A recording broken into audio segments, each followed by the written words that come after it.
Muy bien, vamos a dar inicio entonces a la clase de hoy. Muy buenas noches a todos y a todas.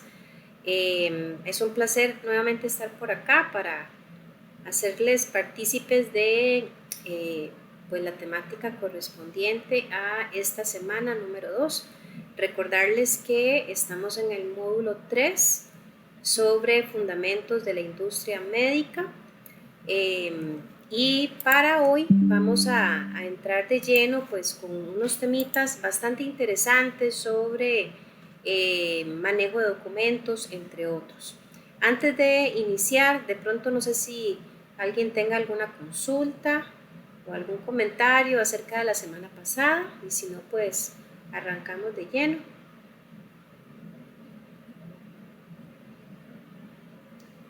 Ok, bueno, solamente me confirman tal vez si están observando mi pantalla, o sea que si tienen acceso a la presentación del material.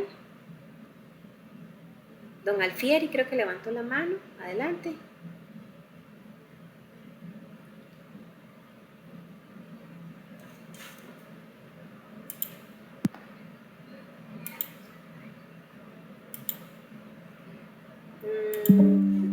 No, no le escucho, don Alfieri, creo que no tiene activo el micrófono.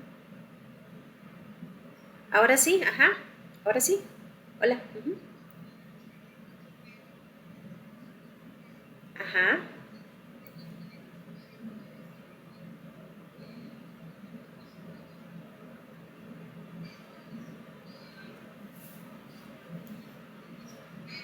Ujú, ajá.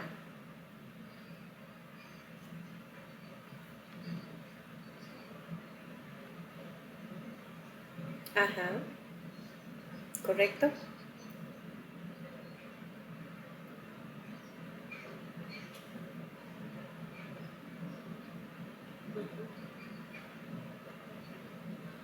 Ok, bueno, entonces vamos a ver, como usted muy bien lo estaba indicando, de pronto todo lo que es la instrumentación utilizada por un médico, ¿verdad?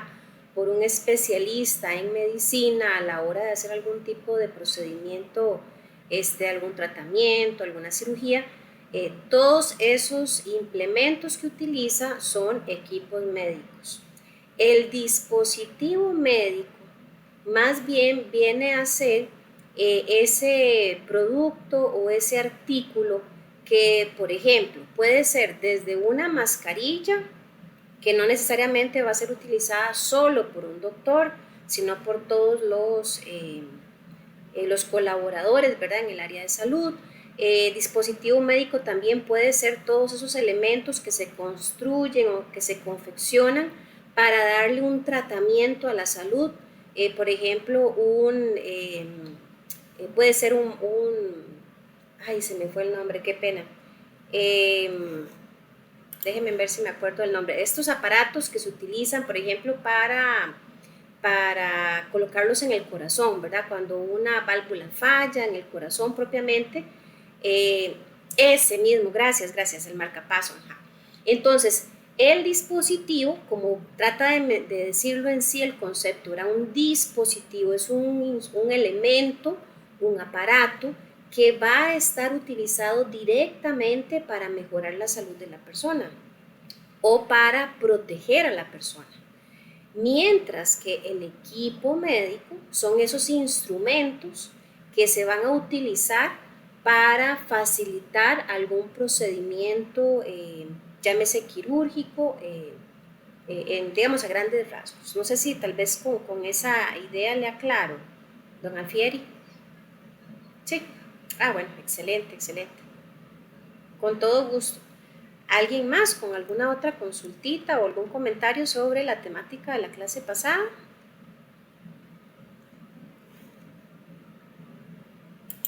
Ok, bueno, entonces, si estamos bien con toda la información, vamos a iniciar entonces propiamente con la temática de hoy. Como les decía, ahora es importantísimo que todos estemos ubicados sobre el módulo que estamos desarrollando, Fundamentos de la Industria Médica, semana 2. Recordemos que la semana pasada pues cubrimos todo lo que fue un poquito de historia, de conocimiento global acerca de la industria médica y específicamente acá en Costa Rica. Vimos algunos conceptos básicos como inclusive los que ahorita hacía la consulta el compañero, y también hablamos un poco sobre los entes reguladores en la industria médica. Para hoy vamos a cubrir tres temas, ¿verdad? Muy interesantes.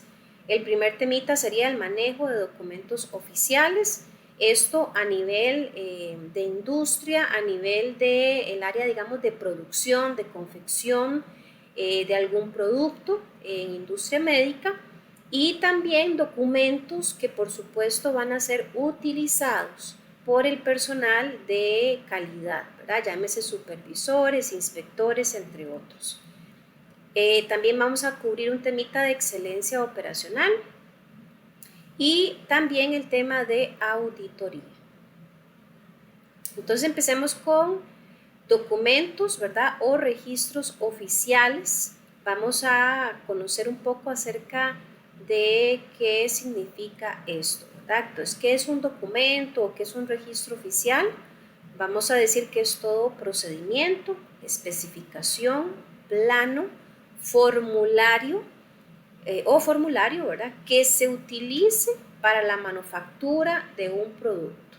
Entonces, absolutamente toda esa documentación que puede estar en un formato de procedimiento, en un formato de especificación, en un formato de un plano, un diseño, un dibujo, ¿verdad? O de un formulario, y que es creado, confeccionado para saber, para conocer cómo es que se ensambla, cómo es que se manufactura un producto, a eso se le va a llamar documento o registro oficial.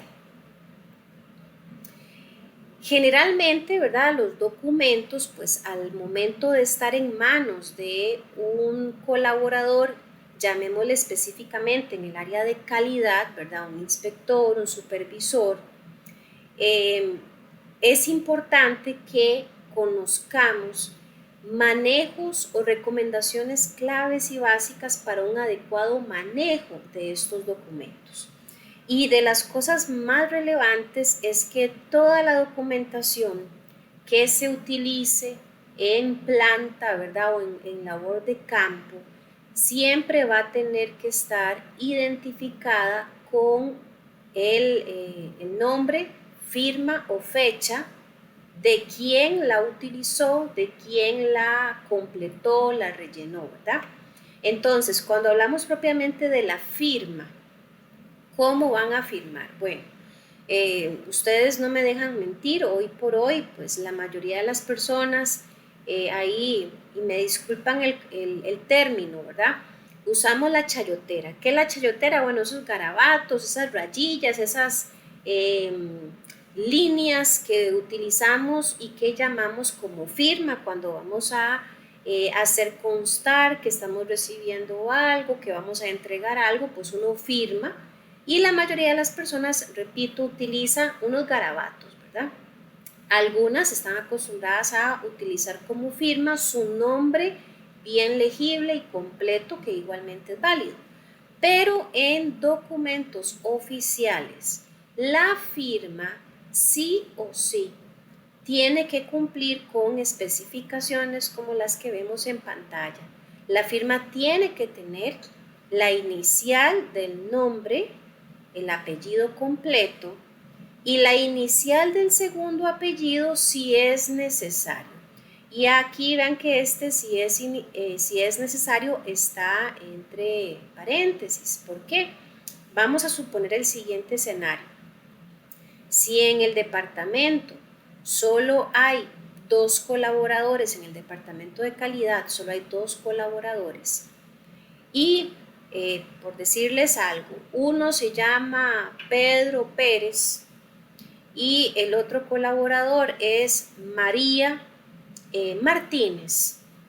Son nombres cuyas iniciales, tanto de nombre como de apellido, son completamente diferentes. Entonces, bajo esta situación, basta con que los dos colaboradores utilicen nada más la inicial del nombre y el apellido completo.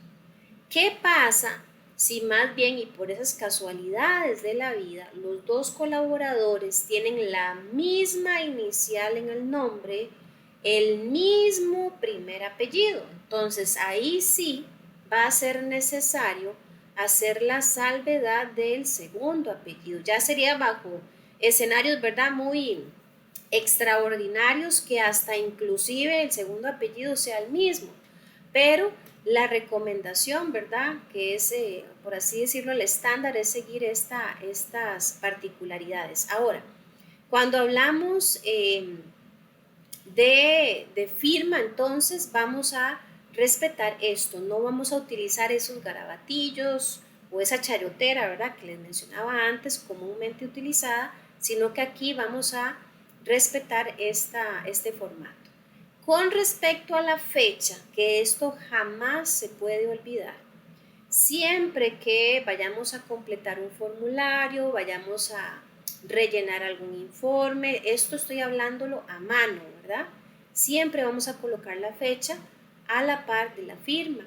Y en la fecha vamos a colocar el día, pero en dígitos, ¿verdad? 2 dígitos. Cuando dicen 2 dígitos es que si es el día 2 de agosto, voy a tener que poner 02, ¿verdad? Siempre usando este formato.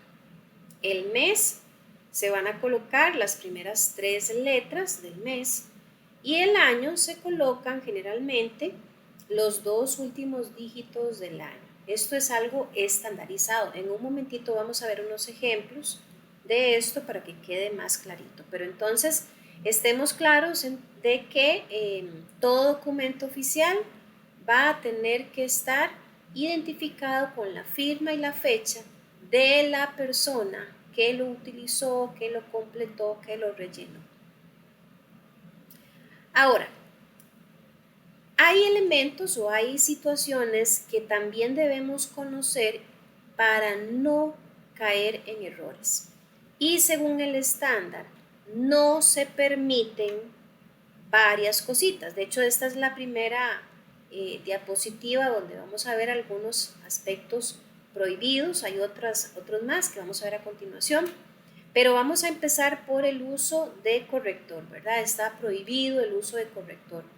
A mí no se me olvida que inclusive en la escuela, hace muchos años que estuve yo en la escuela, pues el uso del corrector era algo muy difícil, ¿verdad? Porque verdaderamente pues solo los compañeros que tenían recursos económicos podían darse el lujo de tener un corrector. Eso era literalmente un lujo.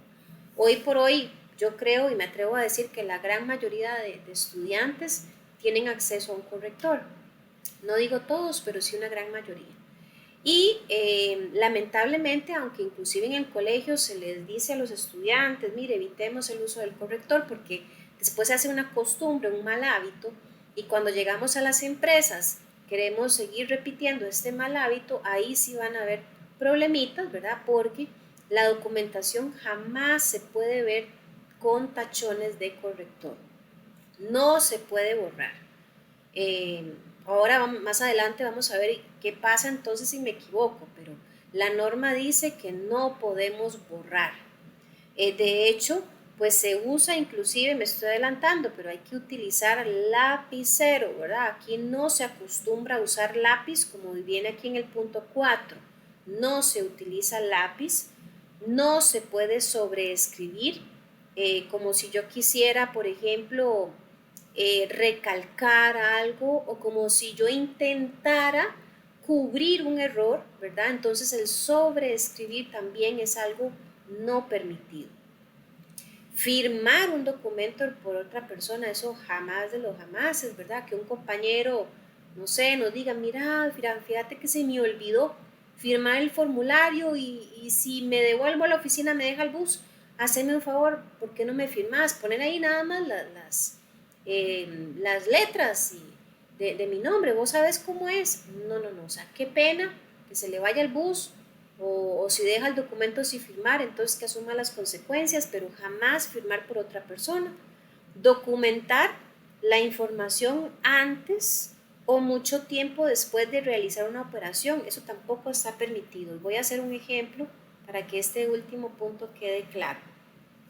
Dice ahí documentar la información antes. Entonces, vamos a suponer que como inspector o como colaborador del área de calidad, yo sé que tengo que ir a hacer una ronda para inspeccionar una línea de producción a las 2 de la tarde, pero tal vez tengo mucho tiempo ahí ocioso, ¿verdad? Sin hacer nada, y tengo la mala idea, porque es una mala idea, que en principio parece muy buena, pero no lo es.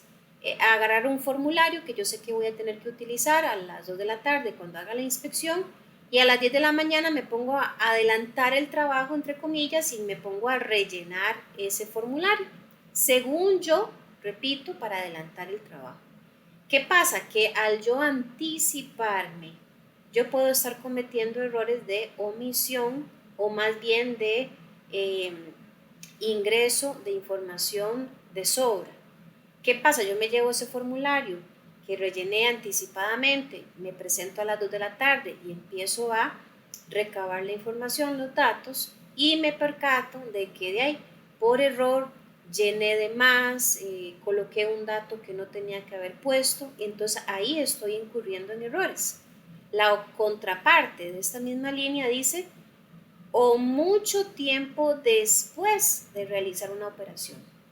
La contraparte sería, ok, me presento a las 2 de la tarde y resulta que por las carreras, porque andaba un poquillo ahí despistada, se me olvida llevarme el formulario, y la verdad es que mientras me traslado de la planta hasta la oficina voy a perder tiempo.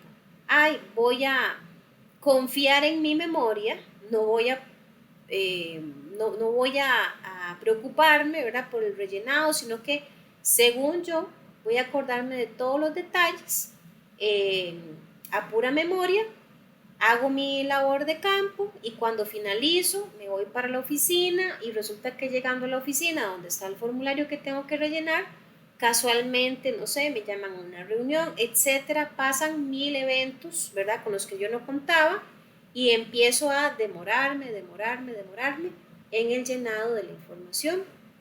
Cuando me acuerdo de ese pendiente o cuando puedo ya cubrirlo, es muy probable que información se haya olvidado o haya quedado por ahí, ¿verdad?, en algún rincón de la memoria, y no se documenta como tenía que ser. Entonces no podemos bajo ninguna circunstancia pues hacer este tipo de práctica, ¿verdad? O sea, la documentación tiene que ser llenada en tiempo y en lugar específico, ni antes ni después. Entonces recordemos que esto que estamos viendo es lo que no se permite hacer. Aquí hay más de lo que no se permite hacer.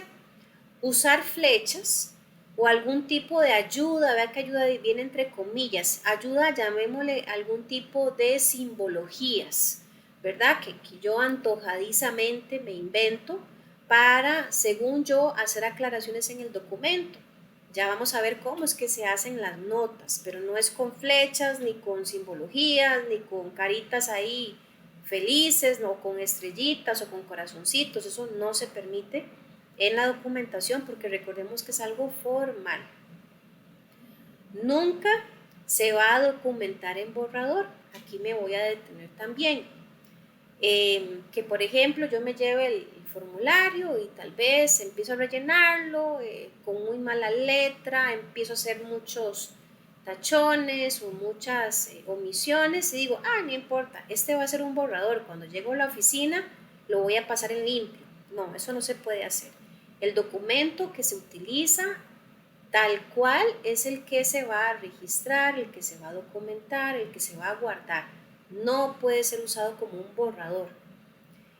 En tachar la información, cuando hablamos de tachar, ¿verdad?, es pasarle ahí un rayonazo encima del texto. Eso no se permite.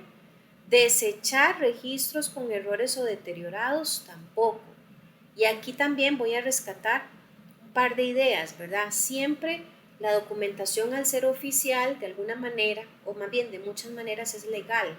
Entonces yo no puedo desechar, o sea, agarrar ahí un formulario que lo veo medio feo, medio manchado porque le cayó un poquillo de café, no sé, agarrarlo, no importa, lo voy a pasar en limpio y lo hago un puño y lo boto a la basura. No, cuando es oficial esto no se puede hacer. Todo documento debe ser resguardado. Y la segunda parte que les iba a mencionar es sobre esa palabra al final, deteriorado, ¿verdad? Pues uno tal vez en el diario vivir, en su casa, qué sé yo, a nivel, digamos, de estudio, es muy común que cuando uno tal vez ve ahí un cuadernillo ya muy viejo, muy feillo, pues nada más llega y lo desecha porque está feo. Esa es la justificación. Ay, es que está feo, o mira, es que, qué problema, había una plaga ahí de polillas y la mayoría de las hojas están ya dañadas, carcomidas, tienen moho, qué sé yo.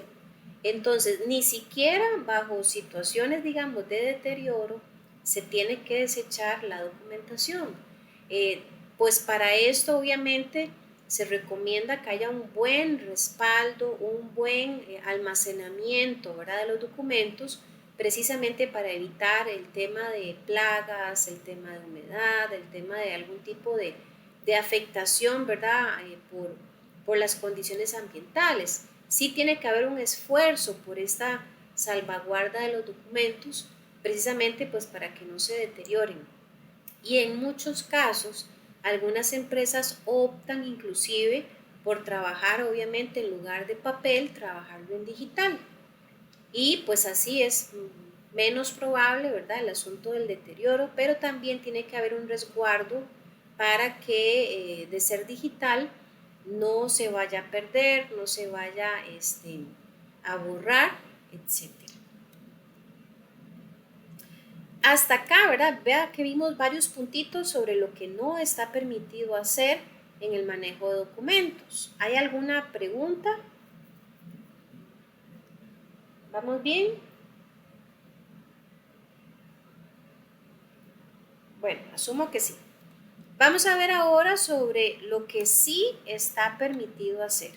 Entonces, cuando nos equivocamos, ¿verdad? Pues estamos hablando de si estamos rellenando a mano, ¿verdad? Con lapicero, un documento físico. Entonces, si nos equivocamos, cuando estamos registrando alguna información, algún dato, ¿verdad? En ese documento, en ese formulario oficial, es posible hacer correcciones, pero vamos a ver cómo es que se hacen esas correcciones de forma adecuada. La primera recomendación, que esto es clave, es que ojalá tengamos buena letra, ¿verdad? Una forma legible de escritura. Para mencionarles algo, ¿verdad? Uno a veces, pues, como docente, se encuentra con estudiantes, por ejemplo, de último año o a nivel universitario, que qué pena decirlo, pero no se les entiende la letra, ¿verdad? Tomaron muy a la ligera el asunto de una letra legible, tal vez falló, no sé si en la casa el apoyo de la familia, si falló a veces es muy feo decir que falló la maestra, ¿verdad? O el docente, porque debe ser un trabajo en conjunto con el hogar. También puedan ser consecuencias, por ejemplo, de esta situación que recientemente vivimos a nivel mundial, que fue pandemia, ¿verdad? El estar alejados de las aulas, etcétera. Pero yo siempre, cuando encuentro un estudiante con un problema de caligrafía, ¿verdad?, que definitivamente no es legible, yo siempre les digo, esto es un reto para ustedes, porque hay empresas, literalmente, yo por experiencia propia los digo, yo tuve experiencias de un par de empresas que literalmente me dijeron, y como requisito necesitamos que tenga buena letra. Entonces ustedes tal vez van a revisar algún anuncio, ¿verdad?, de trabajo, y probablemente pocas veces vayan a ver ese requisito, pero es algo que a algunas empresas sí les importa. Entonces, aquí en asuntos de manejo de documentos, la caligrafía es algo muy importante. Y si alguien aquí, de los que están escuchando, tiene un problemita de caligrafía, yo de verdad les digo, ojalá que no quiten, como dice el dicho, el dedo de la hoja, y que lo pongan como un pendiente, que lo asuman como un reto, buscar alternativas para mejorar la legibilidad de esa letra, porque inclusive para el manejo de documentos oficiales, pues un mal manejo de caligrafía puede representar también un problema, ¿verdad? Que eso obviamente nadie lo quiere. Sí se permite el uso de tinta de color negro o azul solamente. Aquí no vamos a usar rojo, rosado, verde, celeste, no, solamente negro o azul. Inclusive les digo que esto no es algo que solamente aplique, digamos, para calidad. Esto es en general en la administración de las empresas. Siempre ha sido muy claro este estándar del uso de tinta negra o azul. Sí, Alfieri, adelante. Ajá, claro. Ajá.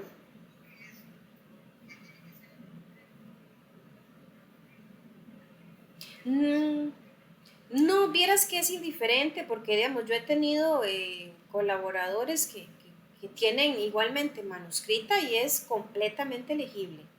Pero es que hay personas que ni en una ni en otra se les entiende. O sea, son garabatos. Entonces estoy refiriéndome, digamos, a esos extremos, ¿verdad? Que usted dice, esto es como lo que decimos popularmente, esto es letra de doctor, que solamente ellos entienden. Ujú. Con gusto. Eh, Karen, perdón, adelante.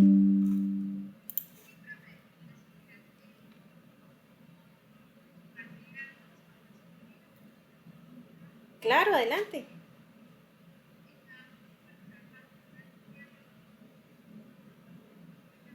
Ujú,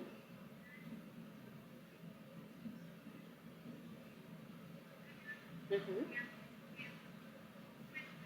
Ah,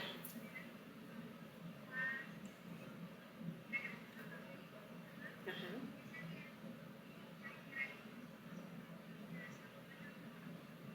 ajá.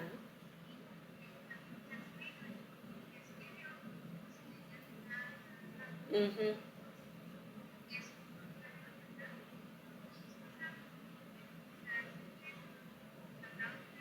ujú,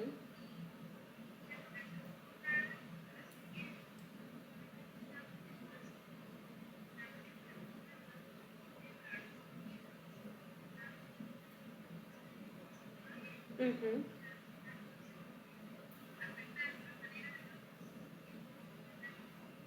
Claro, totalmente de acuerdo, completamente. Más bien, muchísimas gracias, qué bonita esa experiencia ahí para alimentar, ¿verdad? Esta temática que estamos abordando.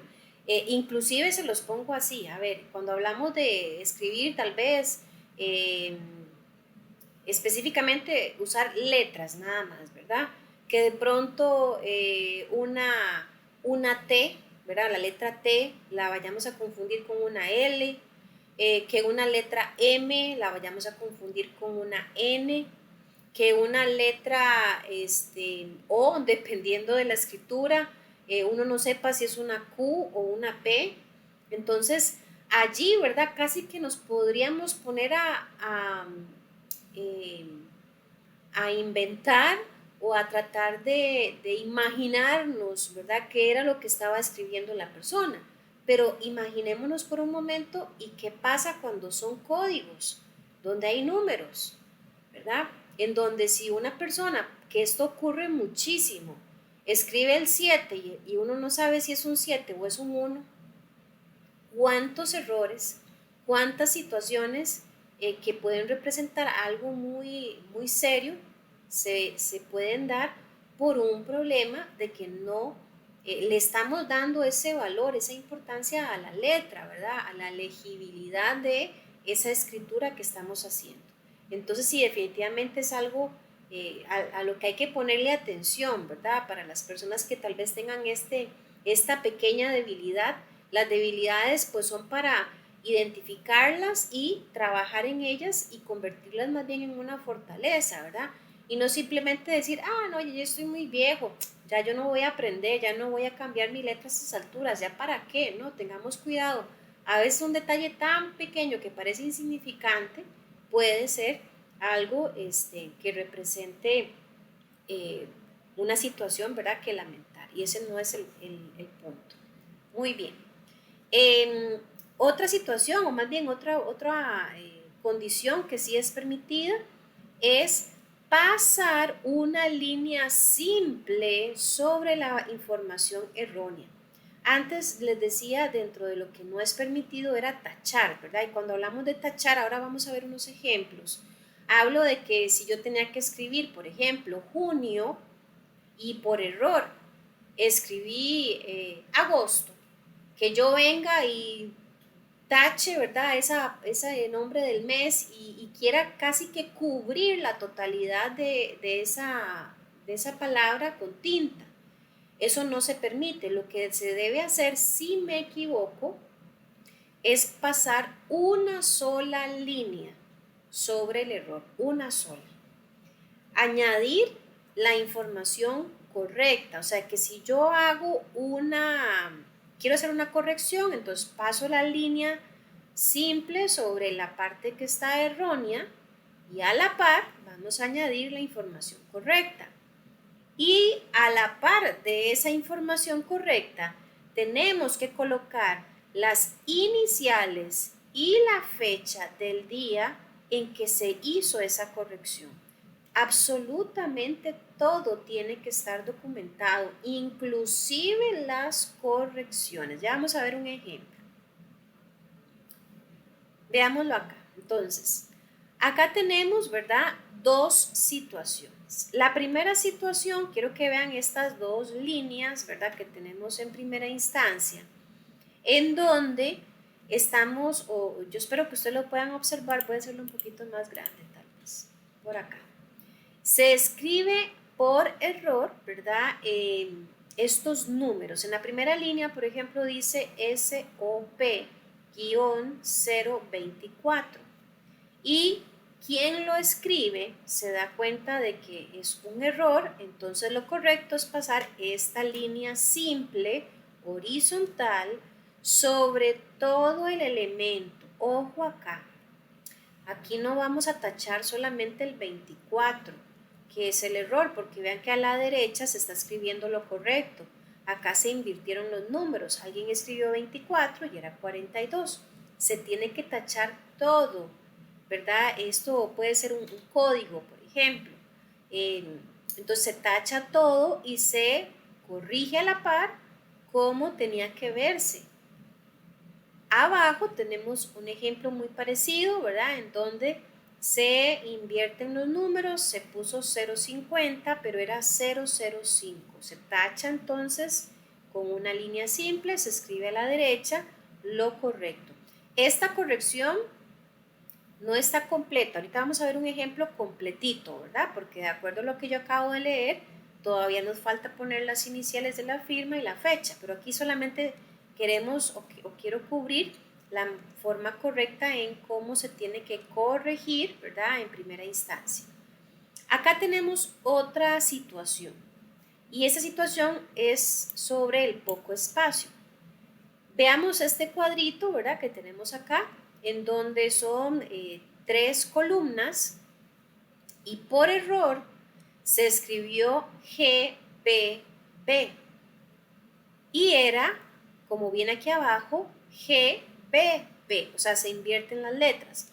¿Qué pasa si aquí pues el espacio es tan reducido, ¿verdad? En este formato que de ahí, pasarle la línea encima, que es la forma de evidenciar el error, y escribir a la par, me va a quedar muy pegadito, tal vez, ¿verdad? No se va a ver bien, no va a ser claro y va a representar otro problema, otro error. Entonces, lo correcto va a ser utilizar un asterisco. Recuerdan que unas diapositivas adelante yo les decía que en lo prohibido era utilizar flechas o cualquier simbología. Yo les daba el ejemplo de una carita feliz, que un corazoncito, que una estrellita, ¿verdad? Eso no se permite. El estándar, según la norma, es un asterisco donde se está haciendo, donde debe ir la corrección, y en la parte de abajo, ¿verdad? Llamémoslo al pie de página, se vuelve a escribir el asterisco haciendo referencia a que voy a hacer la aclaración y se indica entonces, léase y escribimos lo correcto, ¿verdad? GBP. Ahí irían a la par entonces las iniciales de quien hizo esa corrección con la fecha. Veamos otros errores. Vean acá, esos son errores reales, ¿verdad? Aquí quisiera que digamos que se centren en esta zona que está del lado, digamos, izquierdo, donde tal vez ustedes observan una línea, ¿verdad?, que está tachando o que está haciendo la salvedad de que hay un error.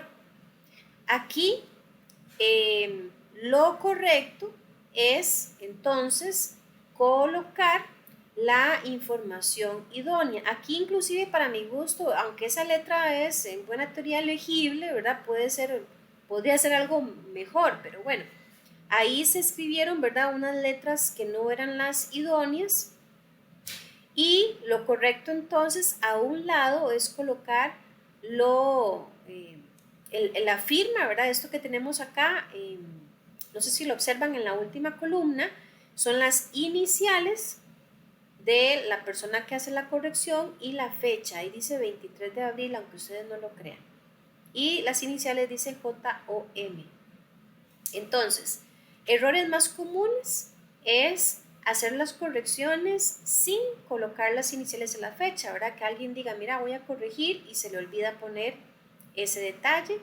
Hacer correcciones de una parte del error. Como lo vimos en la anterior, se tiene que tachar completamente toda la línea que esté mal, no solamente un pedacito. La sobreescritura, ahora vamos a ver otros ejemplos específicamente de esto. Y el exceso de correcciones, ya van a ver por qué. Vean acá, aquí está la comparación de una corrección bien hecha versus una mal hecha.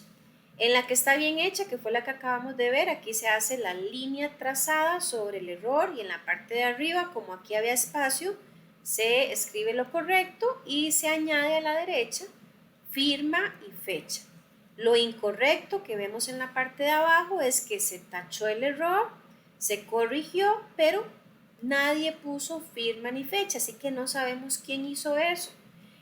¿Para qué es la firma y la fecha? Pues para tener un responsable, que si alguien por error tachó un dato mal hecho, pues tenemos que buscar lamentablemente al responsable, ¿verdad?, de esa mala corrección.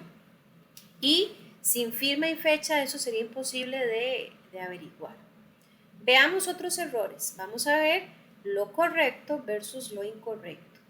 En la primera parte, ¿verdad?, aquí el error fue propiamente en la fecha. La persona empezó a escribir 03 barra inclinada a, probablemente iba a escribir agosto y se dio cuenta de que no era agosto, era septiembre. Entonces tacha todo, a la par pone la fecha correcta, que era 03 septiembre 08, y vean que escribe en la parte de abajo las iniciales de la persona, que esto es la firma, aunque podríamos mejorarlo, ¿verdad?, como lo habíamos aclarado en las primeras diapositivas. Deberíamos de poner primera inicial del nombre, apellido, primer apellido y la inicial del segundo. Igualmente esto podría ser un poquito flexible dependiendo de cómo el área de calidad lo quiera ya manejar, ¿verdad?, a nivel interno de departamento. Pero lo importante aquí es que haya la evidencia de la firma y la fecha en que se hace la corrección. Veamos cómo está mal hecho en este segundo caso. Aquí se escribió 19, se escribió una letra M, tal vez iba a escribir marzo, y se dio cuenta que no era marzo, era abril. Y la persona por error solamente tachó la letra M. Arriba hace la corrección, pero lo correcto era tachar toda la fecha completa, o sea, desde el 19 hasta el 08, y en la parte de arriba haber colocado la fecha completa. ¿Cómo vamos ahí, muchachos? ¿Se va entendiendo el manejo de esto?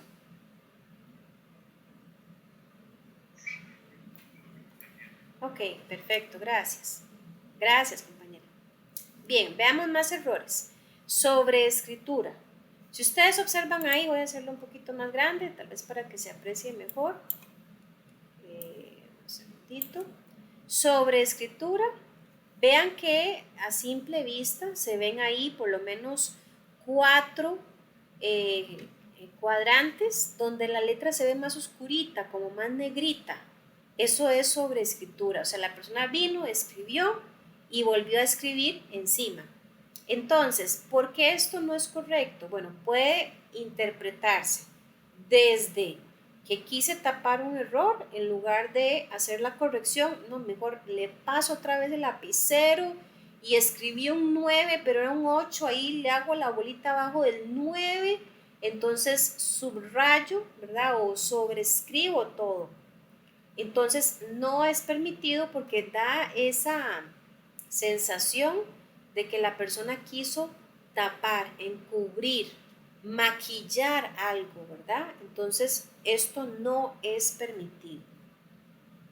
Excesos de correcciones, por favor observen a la derecha, díganme quién entiende lo que viene ahí, ¿verdad? O sea, vean la cantidad de correcciones, o sea, hay corrección sobre corrección sobre corrección. Ahí no hay forma de tener claridad de qué fue lo que pasó, de qué es lo que está bien. Entonces, esto tampoco es permitido.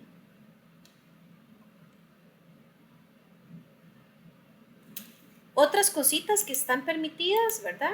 Es llenar los espacios en blanco, a menos que el registro o procedimiento indique lo contrario.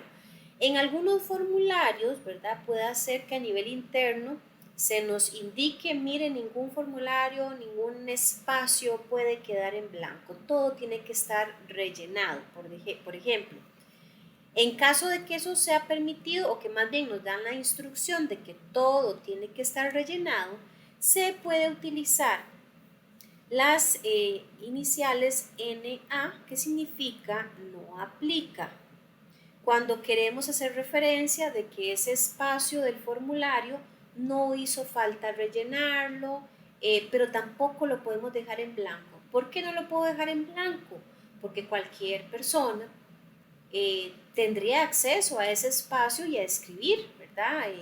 De otra cosa, y ahí estaría afectando la transparencia, la objetividad del documento. Entonces, hay que salvaguardar esos espacios para que nadie más los utilice. Así que se utilizan entonces las iniciales NA de no aplica. Ojo que en la línea arriba dice si es permitido. En algunos casos puede hacer que nos digan, no, mire, el espacio tiene que quedar en blanco, no me lo puede tachar, no me le puede poner NA, tiene que dejármelo así tal cual, y si esa es la instrucción tenemos que acatar. Pero la norma nos dice al menos que generalmente se tiene que utilizarle el NA y puede ser de las formas que están viendo en pantalla. Ahora, imagínense lo que es que yo me ponga a escribir NA en cada cuadrito, ¿verdad? Lo puedo hacer, de hecho yo me devuelvo acá y véanlo acá, aquí estaba el NA en cada cuadrito, pero también lo puedo trabajar así, el NA, por ejemplo en el centro, y hago la salvedad con líneas o con flechas, desde qué punto hasta qué punto el NA estaría cubriendo, ¿verdad?, ese espacio. También puede ser en forma horizontal, en forma vertical, dependiendo de el formato que estemos rellenando y que ya sabemos pues que va a quedar en blanco en esa área. ¿Qué otros aspectos sí están permitidos en el manejo de los documentos? Hacer comentarios adicionales, por ejemplo, pueden realizarse si son necesarios para hacer alguna aclaración, ¿verdad? Se hace alguna nota al pie de página en donde se aclara algo que por supuesto tal vez el formulario no contempló, que ese documento no tenía un espacio específico para algo que consideramos muy importante, entonces lo hacemos como una nota. Se pueden utilizar asteriscos, como vimos hace un momento, ¿verdad?, para hacer referencia a un comentario. Cuando existen varias notas aclaratorias, se pueden enumerar, ¿verdad? Nota 1, nota 2, nota 3, de manera que si quisiéramos hacer referencia a eso en otro documento es mucho más sencillo, ¿verdad? Que yo diga referente a la nota número 2 del formulario 004, pasa esto y esto, ¿verdad? Por dar un ejemplo. Importante aquí, es repetitivo agregar siempre las iniciales y la fecha al final del comentario. También los comentarios tienen que estar referenciados acerca de quién los hizo. Bien, esto, ¿verdad? Son algunos tips básicos, claves, muy importantes en el manejo de los documentos oficiales que se utilicen en los procesos de inspección o documentación general de algún proceso. ¿Alguna pregunta, algún comentario hasta acá?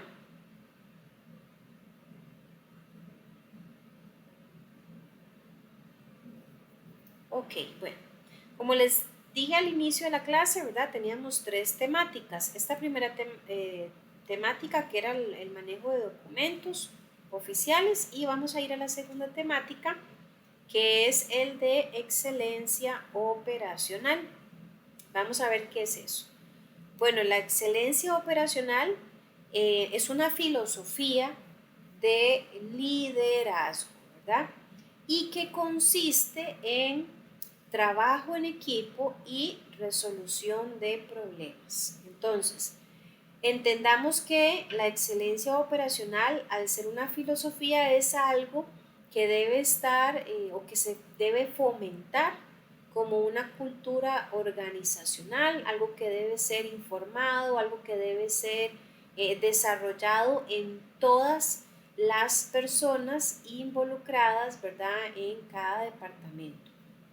Como dice que es una filosofía de liderazgo, es porque los principales líderes de la empresa, llámese jefes, gerentes, supervisores, son los que tienen, popularmente hablando, decimos la batuta en la mano, ¿verdad? Son los que deben fomentar, motivar, inspirar a los colaboradores para que se apropien de esta filosofía. Se habla de trabajo en equipo. Recordemos, o tal vez más bien repasemos un par de términos acá, no necesariamente que hemos visto en este técnico, pero sí es información que generalmente en las industrias se utiliza mucho. Cuando hablamos de trabajo en equipo y de trabajo en grupo, no es lo mismo. Un trabajo en grupo es cuando se asignan tareas de forma individual, cada persona hace su tarea y por haberla finalizado se desentiende del proceso, porque ya cumplió. Mientras que el trabajo en equipo se asignan tareas y metas a un grupo de personas que deben esforzarse, que deben de trabajar en conjunto para que ese objetivo se cumpla. Entonces, en un trabajo en equipo, todas las personas van a estar comprometidas a que la labor sea completada. No va a haber gente que diga, ya terminé lo que a mí me tocaba y me siento a ver redes sociales. No, termino lo que me tocaba y tengo que ir a ver en qué más puedo colaborar. Voy a preguntarle a mi compañero en qué te puedo colaborar, qué te parece si voy haciendo esto otro, qué le parece si vamos a mejorar esta tarea que estamos realizando. O sea, el trabajo en equipo es algo en donde todos están involucrados, en donde todos se apoyan mutuamente y en donde sabemos que si el equipo falla, fallamos todos. Aquí no vale decir, mire, es que el resultado fue gracias a María. No, el resultado fue gracias al equipo. Y la excelencia operacional pues va a desarrollar precisamente esta visión de un trabajo en equipo y de la resolución de problemas, llámese, ¿verdad? Los que hayan diariamente o los que surjan de forma esporádica en el proceso, digamos, que se esté desarrollando en cada área. Ahora, este tipo de filosofía va a dar como resultado una mejora continua en la organización. Por ahí uno escucha, ¿verdad?, que uno nunca deja de aprender. Siempre uno tiene algo nuevo que aprender en el día a día y con los años. Pues las empresas tienen que mejorar de forma continua. O sea, una empresa que diga, no, ya nosotros alcanzamos el máximo de mejora, ya no hay más allá. Es una empresa que está cegada, ¿verdad? Una empresa sin visión. Siempre las empresas van a tener oportunidades de mejora continua. Y esto se va a lograr cuando se tenga un enfoque en las necesidades del cliente.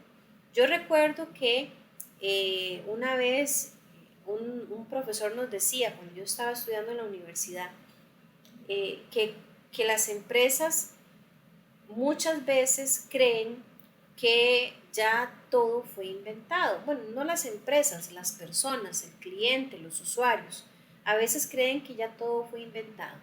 Y entonces eso representaba un reto para el comercio, para el negocio. ¿Qué hacemos entonces si ya todo se inventó? Bueno, a nivel de mercadeo se dice que si todo fue inventado, lo que hay que inventar son necesidades nuevas.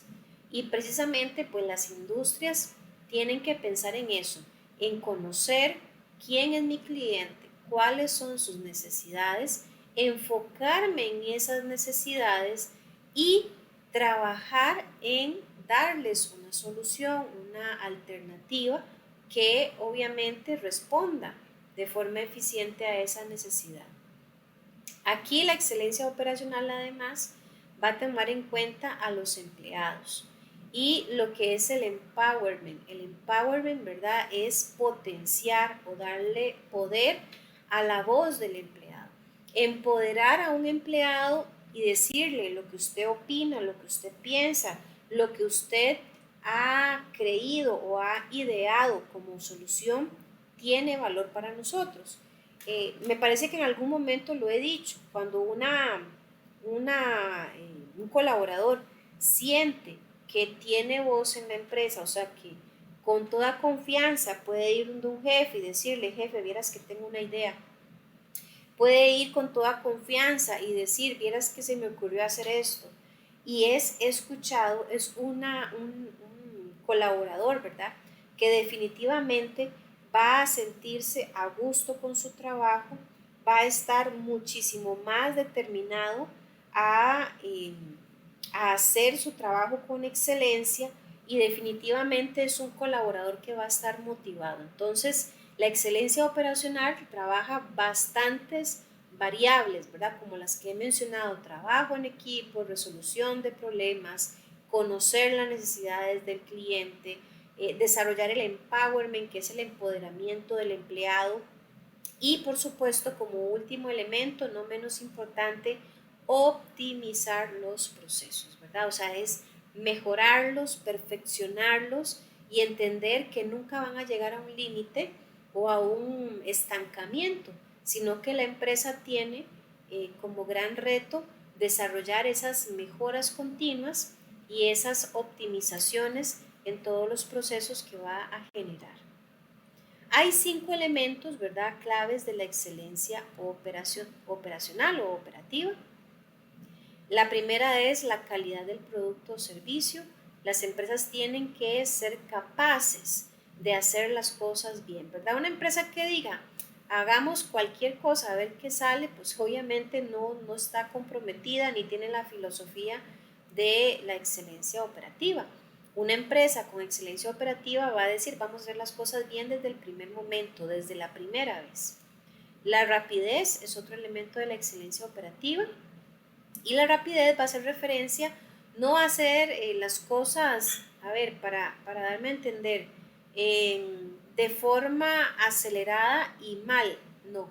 Va a ser utilizar o sacarle el máximo provecho al tiempo y entender que rapidez es ese lapso o transcurrido, ¿verdad?, de tiempo que hay desde que el cliente pide algo hasta que se le entrega en la mano.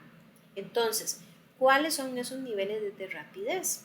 Y que la rapidez nunca represente una disminución de la calidad. La fiabilidad, el cumplimiento sistemático de los plazos acordados de entrega, ¿verdad? Un cliente que se hace fiel a una marca o a alguna empresa generalmente es porque ha experimentado una fiel entrega de todas las promesas. Cuando una empresa promete algo al cliente y no falla, gana un cliente de por vida. Pero cuando una empresa promete algo y no lo cumple, automáticamente pierde el cliente. Otro elemento de la excelencia es la flexibilidad, ¿verdad? Que es la capacidad para hacer cambios rápidamente. Hablamos de cambios en diseño, en variedad, en volumen, fechas, colores, qué sé yo, ¿verdad? Entonces, cuando un cliente dice, mira, los contacté a ustedes porque ocupo este producto, pero me gustaría que el producto tal vez se adapte mejor a mi necesidad y que sea de esta forma o que sea tratada de tal manera, y que la empresa diga, sí, es posible, tenemos esa flexibilidad, estamos hablando de excelencia operativa. Y por supuesto los costos, ¿verdad? Cuando hablamos de excelencia, a veces se tiende a confundir con algo caro y no necesariamente, ¿verdad? La excelencia tiene que ser algo alineado con un valor justo, con un valor que represente esa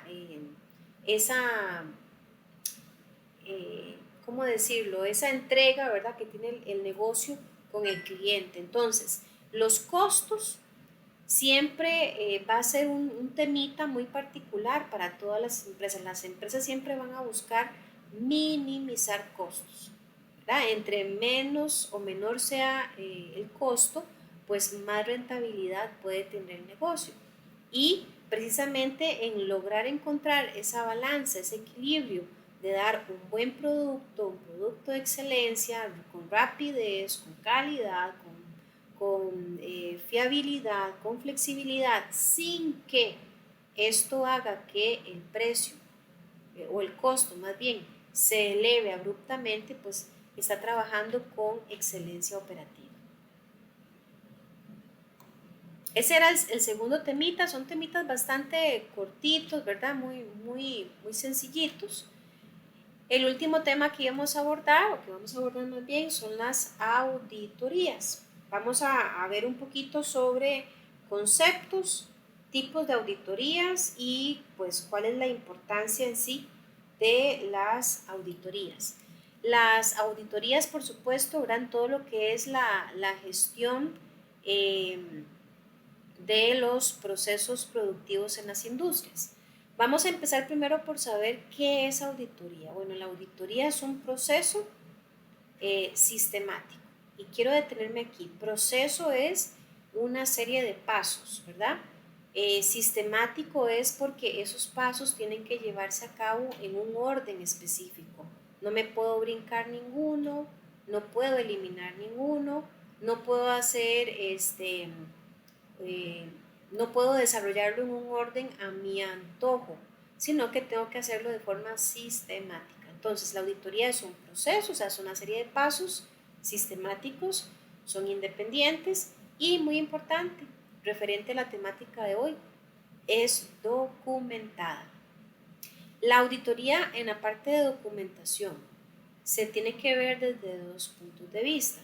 Número uno, la auditoría va a revisar documentación y la auditoría como tal, o sea, el proceso en sí va a ser documentado, o sea, va a haber un documento donde se va a decir, se hizo una auditoría, se encontró esto, se recomienda hacer esto, se involucraron tales áreas, participaron tales personas, o sea, todo queda documentado.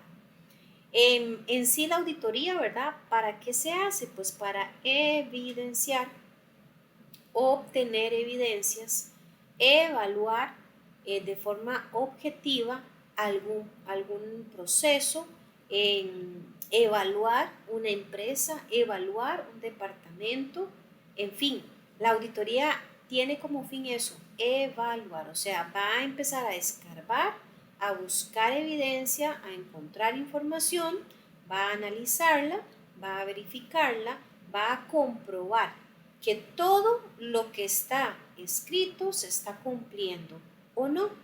Y con lo que encuentre, pues la auditoría en sí va a generar recomendaciones, va a hacer salvedades para que hayan correcciones inmediatas y por supuesto, si se encuentra que hay alguna desviación, la auditoría va a informar de esa desviación y va a solicitar que se corrija para que todo vuelva a estar alineado de acuerdo a los criterios pues que la empresa como tal establezca. En términos de auditoría, ¿verdad? Todos los pormenores son desarrollados en la ISO 19011 y de hecho esta norma como tal, ¿verdad? Es la que se utiliza como referencia. Entonces, si alguien de pronto pues quiera ahondar un poquito más, ¿verdad? Sobre cómo es que se desarrollan las auditorías y demás, la ISO 19011 es la que nos va a dar las pautas del qué, del cómo, del para qué, del cuándo, etcétera, de lo que son las auditorías que se aplican a los sistemas de gestión. Ahora, las auditorías tienen 5 características, ¿verdad? O elementos claves. Como lo decía al principio, es sistemática. Esto quiere decir que hay pasos que se hacen en un orden lógico y organizado. Es independiente. ¿Por qué? Porque los auditores, o sea, las personas que realizan esta labor, tienen que ser independientes de la actividad que van a auditar. Aquí me detengo un momento. Con algunas particularidades que uno siempre escucha, ¿verdad? Ya en el ámbito laboral. Cuando uno escucha, ahí vienen los auditores, bueno, primero, en la mayoría de los casos eso genera caos, ¿verdad? La gente entra como en pánico, en terror, en miedo, porque nadie quiere que le encuentren un error. Número 2, a los auditores, y con el respeto que todos se merecen, si hay que hay alguien que es auditor, ¿verdad? No lo hago con el afán de ofender, sino que estoy haciendo la referencia de cómo se les conoce. Muchas veces se les conoce como los sapos, ¿verdad? Qué pena decirlos, pero más allá de ser algo ofensivo, es que verdaderamente el auditor lo que hace es sapear, y desde el punto de vista en que va a vigilar, observar, escarbar hasta el más mínimo detalle, porque el auditor necesita ver con lupa si se está cumpliendo con los requerimientos o no. Y obviamente que este tipo de labores pues a veces no son muy amadas, ¿verdad? Por los colaboradores que tenemos alrededor. Pero bueno, es una labor necesaria y tiene que ser independiente porque tiene que haber un trabajo muy objetivo. Y voy a dar un ejemplo para que esto quede más claro. Imagínense lo que es que en una empresa soliciten una auditoría, por ejemplo, y que se le diga, qué sé yo, al hermano del supervisor de calidad que es auditor, venga y audítenos. Eso no sería algo objetivo ni racional. ¿Por qué? Porque al haber una relación sanguínea de por medio, puede prestarse pues para que el hermano de pronto omita aspectos, tape, maquille, busque, ¿verdad?, beneficiar al hermano que es el supervisor de calidad. Entonces, por eso se dice que debe ser independiente, tiene que ser personal completamente, digamos, desconocidos de la industria. No pueden participar ahí auditando a mi primo, voy a auditar a mi esposa o voy a auditar, no sé, a mi super amigo de toda la vida, porque eso podría prestarse, repito, pues para algún tipo eh, de subjetividad, algún tipo de conflicto de intereses, y ahí se perdería por completo el objetivo de la auditoría como tal. Documentada, la auditoría, todo tiene que ser documentado, todas las evidencias tienen que utilizarse, ¿verdad?, para desarrollar al final un informe de auditoría donde se registra lo encontrado, las recomendaciones, etcétera. Las evidencias como tales, los auditores van a tener acceso a registros, declaraciones, entrevistas, o sea, el auditor tiene acceso completo a toda la documentación, no se le puede negar nada.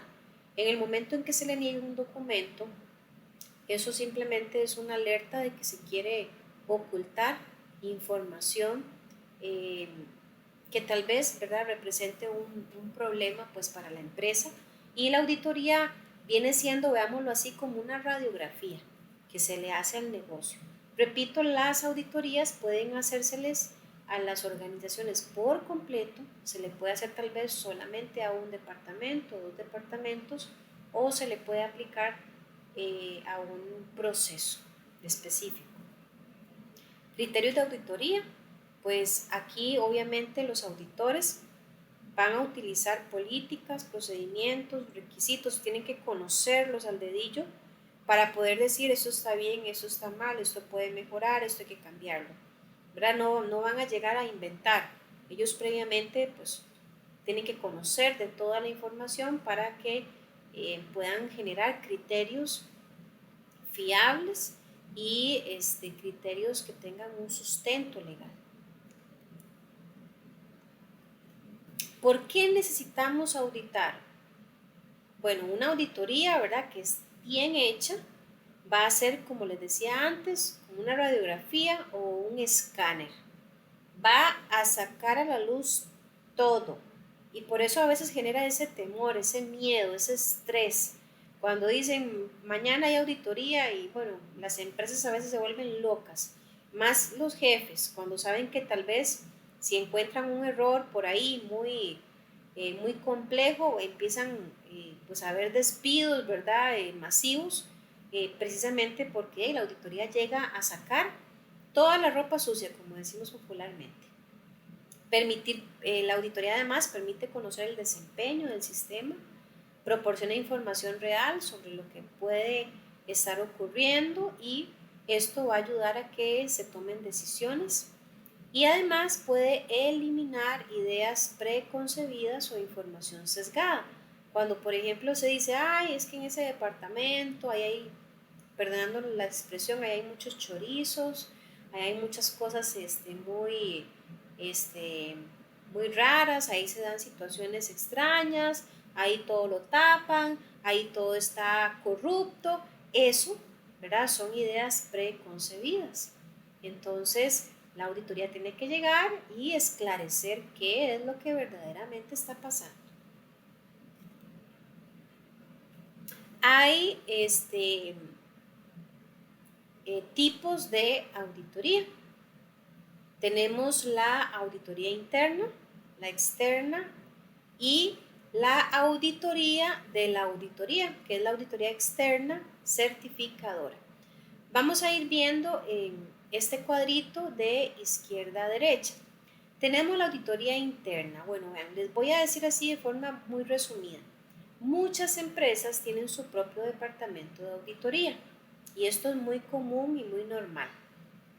De hecho, hace un momento cuando yo les explicaba sobre que la auditoría tiene que ser independiente, hago referencia a que inclusive en las empresas donde hay un departamento de auditoría interna, es muy común que las personas que trabajan en ese departamento no tengan contacto con otros departamentos, digamos, en la parte sociable, que ustedes los verán y ellos almuerzan juntos, no comparten con ningún otro departamento, que si hay actividades sociales es muy poco lo que participan y si participan ellos están allá en una esquina, no se involucran con muchas personas. ¿Por qué? Porque ellos ya saben que tienen que mantener esa línea, esa distancia para que cuando hagan sus labores de auditoría interna pues sea muy objetivo y no se preste pues para manipulación de información por temas de amigos, ¿verdad? O de confianzas.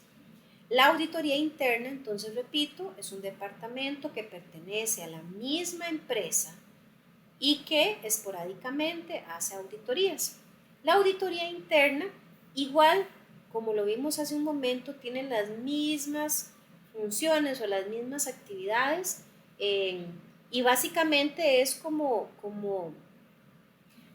esa revisión previa para que cuando venga una auditoría externa, que es la segunda, o sea, es una empresa externa que se contrata, que se le paga para que venga en tales fechas a realizar su auditoría, la idea es que lo que encuentren sea mínimo. ¿Por qué? Porque la auditoría interna ya ha hecho su gestión de verificación, de mejoras, etc. Mas, sin embargo, la auditoría externa generalmente siempre encuentra cosillas, ¿verdad? Que la interna no encontró. O que inclusive, vean que yo les estoy diciendo muy clara con el tema de que la auditoría interna no tenga mucha, digamos, relación social con los otros departamentos. Pues a veces, aunque haya un esfuerzo porque esa ese contacto social, ¿verdad? Normal y común del ser humano se dé, a veces pueden haber presiones a lo interno. No es raro, sinceramente les digo, no es raro, pues que algún gerente, algún jefe con mucho poder y termine diciéndole a la auditoría interna, mire usted quédese calladito, aquí no meta mano, deje así las cosas como están, no me las va a reportar. Eso puede darse. Entonces, frente a esas posibles situaciones, es que tiene que haber una auditoría externa. No digo con esto que no la puedan comprar, pero es menos probable. La auditoría externa viene de forma más objetiva, viene a ser una labor para la que se les está pagando y tratan de ser bastante claros en sus actividades, muy puntuales, y obviamente van a desarrollar o a completar sus labores pues en el plazo estipulado. La tercera, que es la auditoría también, vean que dice externa, pero ustedes van a diferenciarla en la parte de arriba. Vean que arriba en la auditoría interna dice organización, porque es parte de la organización. En la segunda, que dice auditoría externa, arriba dice clientes. ¿Por qué? Porque son empresas que se dedican a auditar a cualquier otra empresa. Y la tercera dice certificadora.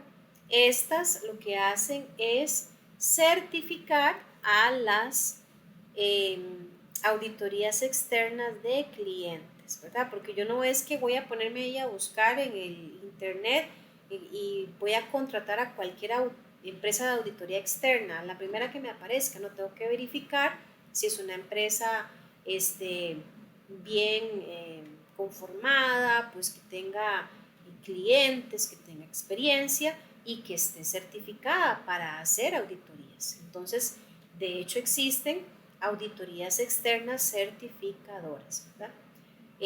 Básicamente estas son los tres tipos de auditoría que se pueden presentar. Algunos requisitos fundamentales para una auditoría efectiva.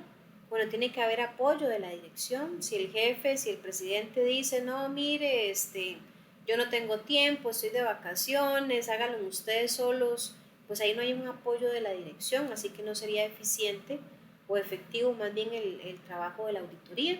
Los auditores tienen que estar obviamente entrenados, tiene que haber esta independencia de auditorías que acabo de mencionar, tiene que haber acceso completo a los documentos, tiene que haber un acceso a todos los niveles gerenciales, no es que va a llegar la auditoría y el gerente general va a decir audíteme a toda la empresa, sí, pero tenemos que auditarlo a usted, no, yo no tiene que ser a todo parejo. Y tienen que haber, por supuesto, procedimientos de auditoría muy bien definidos, que obviamente esto ya es propio del departamento. Y para finalizar, tenemos los principios de auditoría. La auditoría tiene 4 principios, ahí disculpen la numeración final. El principio de integridad, ¿verdad? El auditor debe ser un profesional, tiene que ser imparcial, aquí no cuentan las amistades. Tiene que actuar con honestidad, aquí pues nada de que vamos a comprar al auditor para que no diga o para que diga esto y lo otro. Tiene que ser responsable, tiene que demostrar su competencia durante todo el desarrollo del trabajo. No es que se va a tener un auditor que resulta que se perdió 3 horas y no aparece y alguien dice, me lo encontré allá en el centro comercial mientras tenía que estar auditando, se fue a dar un paseo, no. O sea, tiene que demostrar esa competencia y esa capacidad y esa responsabilidad en la labor cuando tenga que hacerla. Otro principio es el debido cuidado profesional, ¿verdad? De acuerdo con la importancia de la tarea que desempeñe y la confianza depositada en ellos, o sea, tienen que ser muy cuidadosos con la forma en que se desenvuelven, con la forma en que abordan alguna situación tal vez ahí encontrada y que es delicada. La parte de la confidencialidad, esto es clave. La información a la que ellos van a tener acceso, que se supone que es toda y completa, es información que jamás puede ser publicada ni compartida con terceras personas. Por eso se pide que sean completamente discretos. Y la parte de independencia, que también ya lo habíamos mencionado, que tiene que ser imparcial, tienen que ser objetivos. Aquí, como dicen, a veces la verdad duele, pero hay que decirla.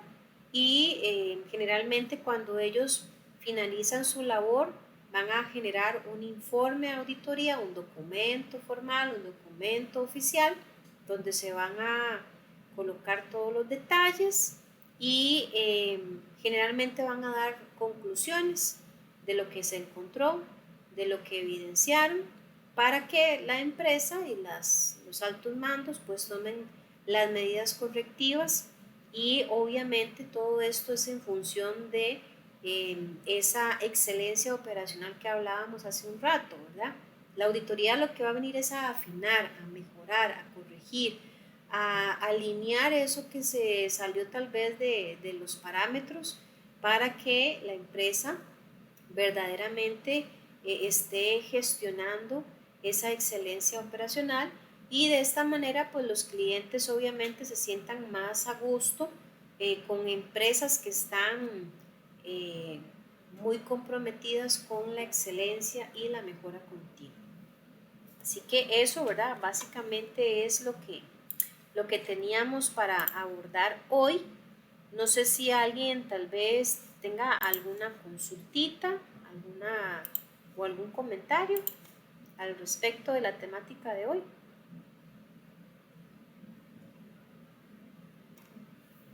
Adelante, Alfieri. Sí. Ajá. Uh-huh.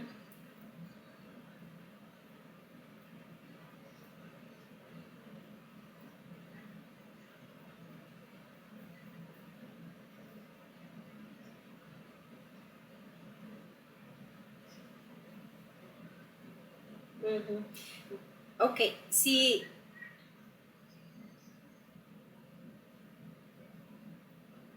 Uh-huh. Sí, de hecho le comento, si tuviéramos acceso, por ejemplo, a un organigrama empresarial, ¿verdad? Donde yo puedo ver los puestos de trabajo a nivel jerárquico, el auditor está a la par del gerente general, está al mismo nivel, tiene el mismo nivel jerárquico, el mismo nivel de poder, llamémoslo así, en una empresa. De hecho, se dice que cuando en ausencia del gerente general, el que asume el puesto es el auditor. Ahora, lo que aquí estamos viendo es lo que dice la norma, lo que dicen los principios, ¿verdad? De la auditoría, cuando habla de la objetividad, cuando habla de, de esa independencia.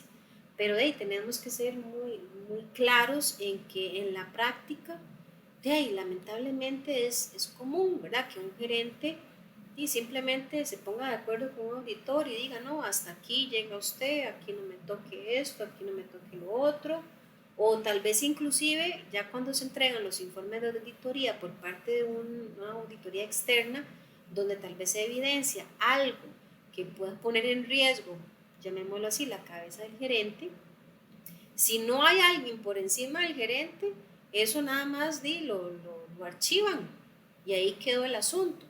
Generalmente en las grandes empresas, obviamente, ¿verdad? Están las juntas directivas, donde por supuesto los resultados de esas auditorías tienen que ser informadas, tienen que ser discutidas y ahí pues es un poquillo más difícil que se tape la información.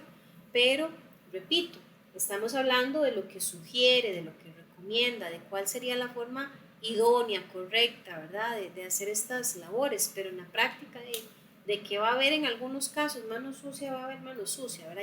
Ya con eso no, pues no hay mucho que hacer, pero en la mayoría de los casos, si todo es transparente, si todo es objetivo, ahí el gerente en buena teoría no tendría que poner ningún tipo, digamos, de pero para la entrega de la información. Inclusive si es una auditoría externa y pasar algo así, es muy probable que en la parte de evidencias se ponga la nota, ¿verdad? No tuvimos acceso a la gerencia general por decisión de la misma, punto.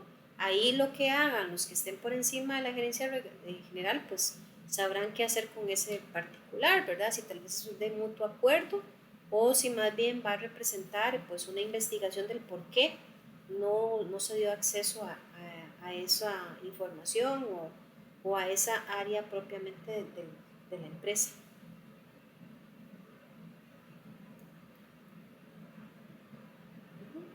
Con mucho gusto. ¿Alguien más con alguna otra consulta o comentario?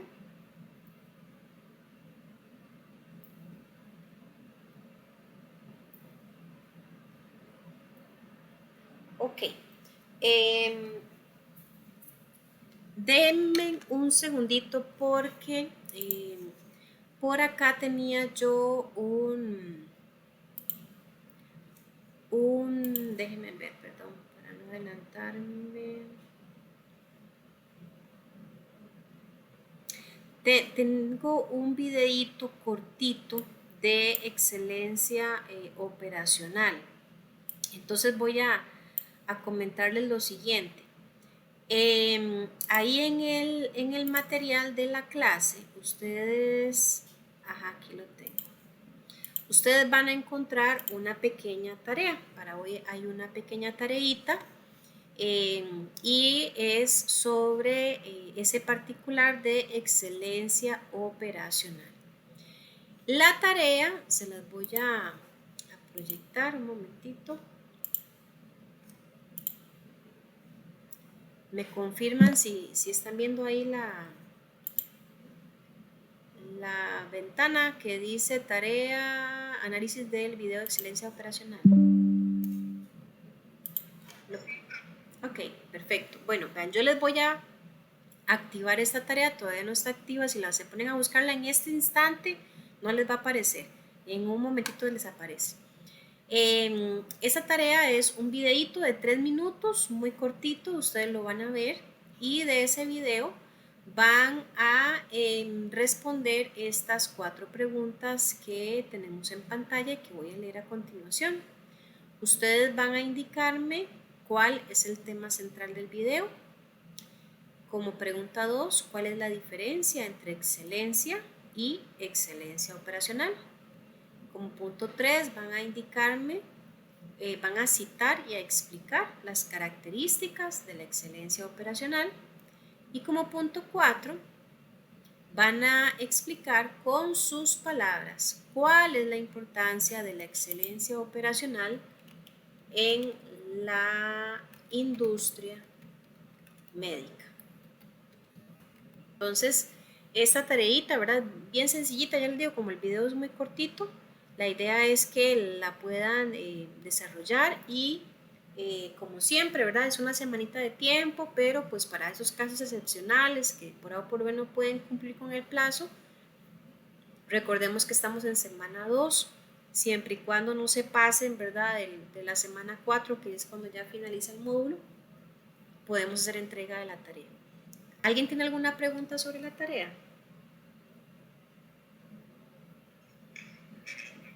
Sí.